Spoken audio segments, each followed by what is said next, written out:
Hello, ladies and gentlemen, and being a producer of Wrestle Massacre as well as Inside Movies Galore, I am David Streggy, and welcome to Delusions of Grandeur. Enjoy the reviews. I certainly did.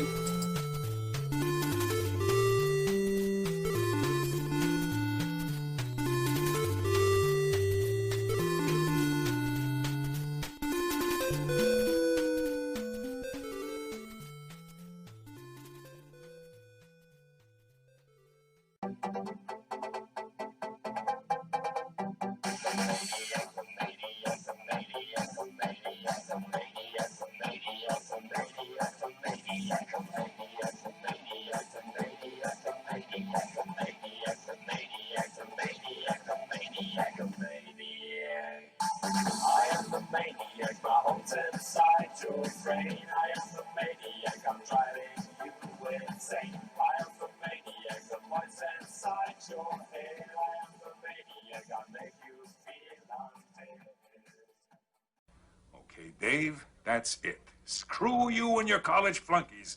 I've had enough of this from you and from everyone else. I know what you guys are trying to do. Break me down, drive me out of the force.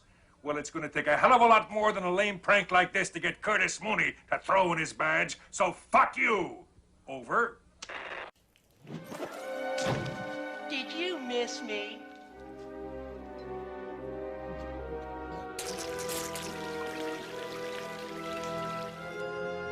I guess not. Hello, ladies and gentlemen, and welcome back to Delusions of Grandeur. My name is David Streggy, and here I have another review for you, this time of a 1987 film directed and written by and from a novel by Clive Barker from 1987. Now, I was born in 1984, so growing up with the film would have been especially with how religious my mother was. She did not want me to watch many of these horror films because she just does not like them. And now, as I grow older and grow fatter,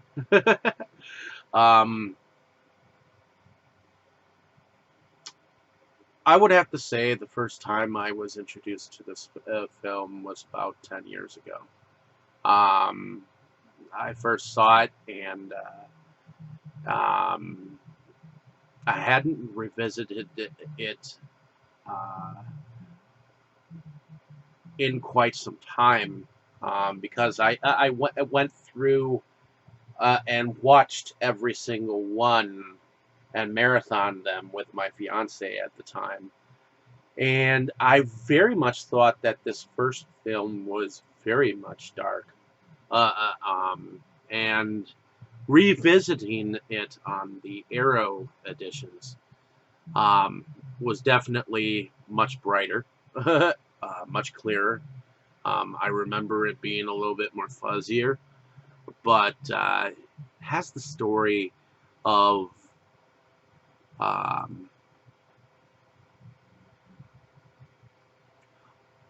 well, a family is moving into a home, and evidently, before the family even got there, I think the brother of the husband, who was played by Andrew Robinson, who plays Larry Cotton. He thinks that moving into this home will spice things up for the family, and so him and his daughter, daughter Kirsty Cotton, and well, let's see, Julia.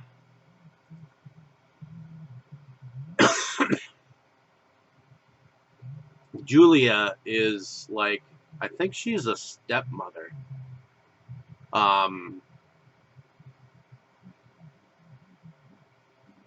So Julia is played by Claire Higgins, and she was a phenomenal actress in here. Um, she plays the part of an unfaithful lover, where apparently she has had an affair with Larry's brother Frank, and Frank has apparently already been in this home before, and he was playing with this supposed puzzle box that took him to another realm. And when the family moves into the home, I believe it's Larry who, as he's bringing a mattress into the home, he cuts himself really badly, and his blood drips onto the floorboards in one of the rooms upstairs, and that blood brings the body of Frank to life as a zombie, and apparently to bring him back from hell, he needs blood from humans to get himself away from the hell that he has been in. And not only that, that it opens up a door to this other place, this underworld, where there are these gatekeepers. I believe that there are 4 gatekeepers. The lead, and they are called Cenobites. The lead Cenobite has a very low voice and is played by Doug Bradley, and he's got pins in his head. And ultimately, he gets called later on in cult cinema, Pinhead. And then we have the chattering Cenobite, we have Butterball Cenobite, and then we have another female Cenobite. And those other Cenobites are played by Nicholas Spence, Simon Bamford, and Grace Kirby.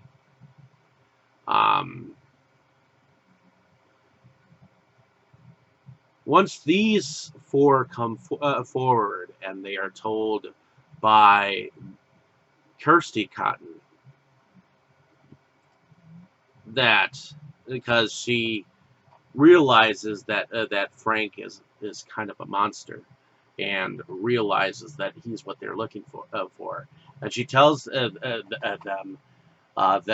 these Cenobites that come forward after she has opened up this puzzle box, because there's a specific way you've got to open this puzzle box, and it's unique. Once you open it, it brings these Cenobites forward. And, in order to have them not take her, she says that she can bring this Frank back. And at first they don't believe him, believe her. But once they realize that he has escaped their clutches, she can have her freedom from them.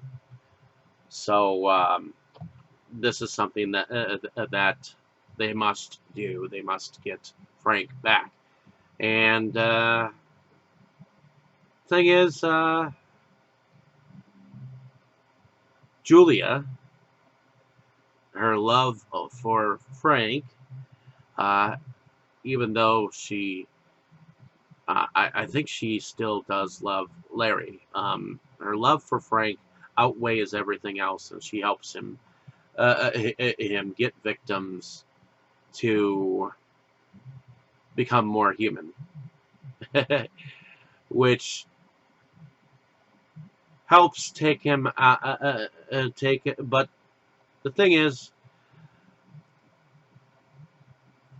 you can't just keep feeding victims to keep him alive. You know, I mean, forever. I mean, eventually you'll run out of people. But it's a really unique film. There's some special effects that you see in the floorboards as Frank the monster is transforming into human form. The camera goes below the floorboards, and you see the heart. It begins to form a body and a brain, and arms and legs stick out like fucking spiders or whatnot, and then eventually he mutates into human form, at least as Freddy Krueger, human form as he can. But the world of the underworld is definitely unique. It's mixed with sadism, bondage, and all of those dark, kinky desires that probably no one even thinks about. And this is kind of, I mean, we begin to see this world of pain and pleasure that apparently is in store for those who are looking in the wrong direction. So I enjoyed this film for what it is. It's a horror film on a level of sexual nature that I think is almost taboo, because it's mixed with a look into what hell could really be, what what the worst place imaginable could be. In a way, it's inviting. In a way, it's sexual. In a way, it's pain and pleasure mixed all with being prisoner of this world and not being able to escape it once you've gone down those evil paths or whatnot. Even opening the box it's like opening Pandora's box. You know, all the evils are let out. And I think the Cenobites are different in their own way. Um, each of them have their own characteristics, but they're not all fleshed out in this movie. You get to see the chattering Cenobite, and the female Cenobite is kind of weird and interesting and all that jazz too. So, in any case, hopefully you, I mean, you kind of get a Black Widow kind of a vibe with Julia and so on and so forth. And this film gets set up for many sequels to come. So, in any case, hopefully you enjoyed my description of this film. Like and subscribe to my page if you have not. Definitely check some of my other reviews. Whether you like this film or not, it's up to you. I love the gothic part sense of this. It's definitely got some more of the punkish kind of a scene going on with the way the Cenobites are dressed. There is definitely it's almost like I've seen some of these people out and about walking in the daylight at times. I mean, there used to be a kid in our high school who looked entirely like a vampire. I mean, there are the kids who dress up like vampires. Definitely had a gothic, lengthy coat, spiked hair, pale face.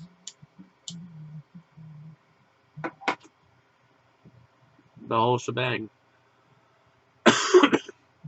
So, hopefully you enjoyed my description of this film. Like and subscribe to my page if you've not. Definitely kick back, relax, enjoy the film for what it is, and hopefully you'll get a kick out of some of the special effects in this film. I think they were way far advanced for especially the floorboard scene. I absolutely loved that transformation. I get a kick out of it every time, and I may rewatch it from time to time. Love that part where the blood drops, and then all of a sudden, it's like one single pool of blood, just like in Return of the Living Dead. Blood awakened those zombies. Blood awakened these zombies. In any case, enjoy. Thanks for watching. Like, share, and subscribe. You were good, kid, real good. But as long as I'm around, you'll always be second best, see?